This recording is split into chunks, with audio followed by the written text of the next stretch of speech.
రెడ్డి మాట్లాడినటువంటి సానుభూతికరమైనటువంటి మాటలు విన్న తర్వాత ఏమనిపిస్తోంది? లక్ష్మీనారాయణ గారు ఆయనకున్నటువంటి అభిప్రాయాలను చాలా స్పష్టంగా చెప్పారు, వాస్తవంగా చాలా స్పష్టంగా చెప్పారు. మీ అభిప్రాయం ఏంటి?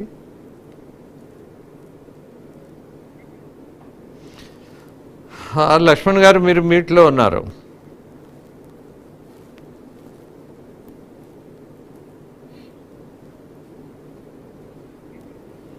లక్ష్మణ్ గారు మీట్లో ఉన్నారు. మీరు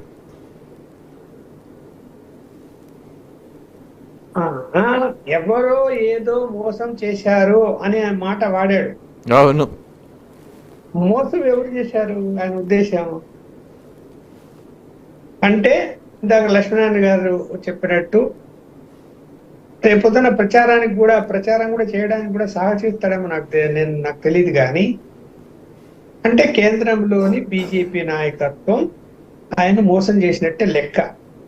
ఆయన చెప్పేదాన్ని ఎవరు మోసం చేస్తారు? ఇంకా అంత శక్తి ఎవరికి? ఆయన మోసం చేసేంత శక్తి చంద్రబాబు నాయుడు ఉందా? లేదు. ఏం చేసి ఉంటారు? ఆయన ఏమనుకున్నారంటే డబుల్ డిజిట్ కూడా దాటట్లేదు, వచ్చేటట్లేదు. అంటే మొత్తం ట్యాంపరింగ్ అయిపోయాయేమో ఈవీఎంలన్నీ, కాబట్టి మమ్మల్ని మోసం చేశారు. మరి అమ్మమ్మలు, తాతయ్యలు, మహిళల ఓట్లు ఏమయ్యాయో అంటే దాని అర్థం ఏంటి? అంటే వాళ్ళు వేయలేదని కాదు, వాళ్ళు వేసినా కూడా ఈవీఎంలో మారిపోయాయని అర్థం వచ్చే విధంగా మాట్లాడాడు. వాళ్ళందరూ మళ్ళా ఫిగర్ కూడా చెప్పాడు, మొత్తం 1,20,00,000 మంది మా వైపు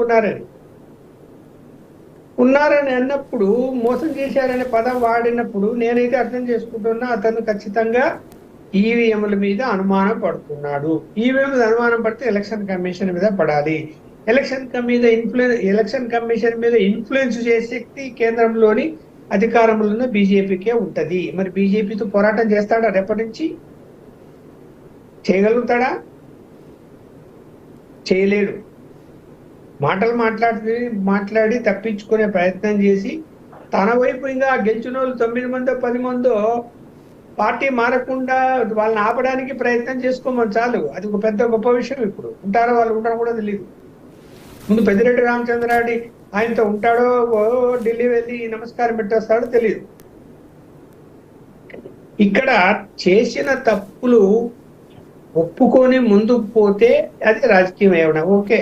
ఇప్పుడు మోడీ గారు ఉన్నారు, రైతులకు సంబంధించి చట్టం తెచ్చాడు, అది తప్పని ఒప్పుకున్నాడు, ఉద్యమం ఆగిపోయింది, రియలైజ్ అయ్యాడు, తప్పు చేశాను, క్షమాపణ కూడా చెప్పాడు. నువ్వు ఏం తప్పులు చేసావో నీ కంటికి నీకు తెలియదా? నీ వీపుకు నీకు తెలియదా ఏం చేసావని? నీ మనసుకు నీకు తెలియదా? నీ వీపు నువ్వు చూసుకోవా ఏం జరిగింది అని? ఎంత దారుణాలు జరిగాయి, ఎన్ని విధాలుగా కేసులు. జర్నలిస్టులు కూడా వదిలిపెట్టారా మీరు? వదిలిపెట్టలేదే. ఎవరిని వదిలిపెట్టారు మీరు? మళ్ళా జర్నలిస్టుల మీద జర్నలిస్టులనే ఉసిగొలిపి, మా మీద మన వాళ్ళనే ఉసిగొలిపి అనేక పరమైనటువంటి ఇబ్బందులు వాళ్ళ ద్వారా కూడా జరిగాయి. అంటే ఎక్కడికి పోయావు? ఎక్కడికి నీ ప్రయాణము, నీ యొక్క ప్రభుత్వ పాలన ఎక్కడికి పోయింది? ఎలా వెళ్తున్నావు? ఏం తప్పు చేస్తున్నావు అనేది తెలియకుండానే తప్పుల మీద తప్పులు చేసుకుంటూ ముందుకు పోయావా? ఒక్క జర్నలిస్ట్ పిలిచి నువ్వు ఏ రోజైనా పర్సనల్ గా ఏం జరుగుతుంది అని అడిగావా? నేనున్నాను 43 సంవత్సరాలు నా జర్నలిజంలో, అందరు ముఖ్యమంత్రులతో మాట్లాడాను, ఒక్క జగన్మోహన్ రెడ్డితో తప్ప. అపాయింట్మెంటే లేదు 5 సంవత్సరాల నుంచి. నేను ఎన్నిసార్లు నో అపాయింట్మెంట్, ఒకరి మీద ఒకరు చెప్పుకుంటాను.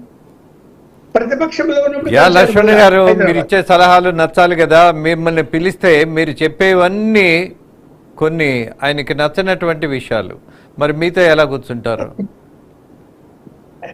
ఇప్పుడు అట్లా అనుకుంటే రాజశేఖర రెడ్డి, నేను అపాయింట్మెంట్ అడిగిపోయాను, రాజశేఖర రెడ్డి గారు ఎప్పుడు విమర్శని ఆహ్వానించేవాళ్ళు, విమర్శించిన వాడిని గౌరవించేవాళ్ళు.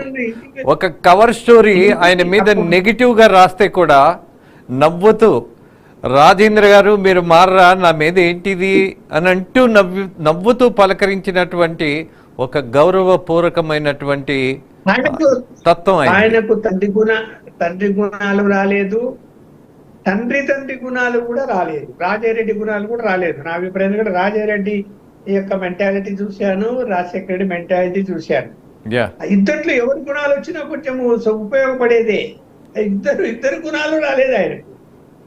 పచ్చి అబద్ధాలు, పచ్చి మోసపు మాటలు నేర్చుకున్నాడు, నటన కూడా నేర్చుకున్నాడు.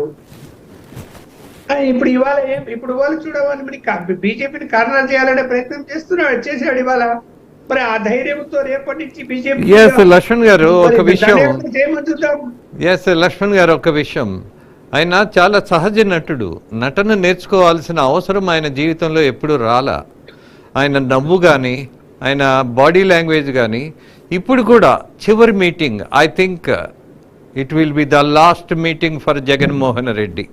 కారణం ఆయన యాటిట్యూడ్. ఇప్పుడు కూడా చూశారు కదా, అద్భుతమైనటువంటి నటన. ఏమన్నా సందేహమా శ్రీరామ్ గారు? ఇప్పుడు ఆయన